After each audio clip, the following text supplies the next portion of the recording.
Alors, il vaudrait mieux, au lieu de parler de raisonnement de méthode, parce que la méthode, c'est la méthode expérimentale, le raisonnement, c'est la raison qui pousse à faire ainsi, ce qui est un peu plus compliqué. En revanche, il y a un point qui n'a pas été abordé, c'est que la science, j'ai dit, donc on fait des mesures et puis on a des lois. Ça, c'est des maths.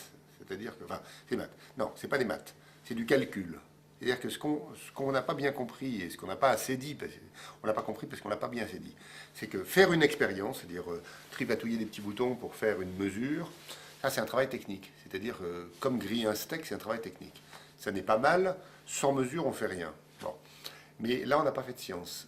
La science, on l'a fait à partir du moment où on a des tas de mesures et on doit en faire quelque chose. Alors, en faire quelque chose, c'est du calcul. C'est-à-dire que des mesures, on va les relier. Par exemple, si on a une mesure, mettons, de la concentration en sucre dans un bouillon de carotte à partir de 3 heures et à partir d'une heure, on va diviser la concentration à 3 heures par la concentration à 1 heure et on obtiendra un rapport. Et puis on va le rapporter à la masse de carottes. Donc on va encore faire une division. Alors on fait des divisions, des multiplications, on fait des tas de trucs, mais on fait du calcul. Toute la journée, on fait du calcul.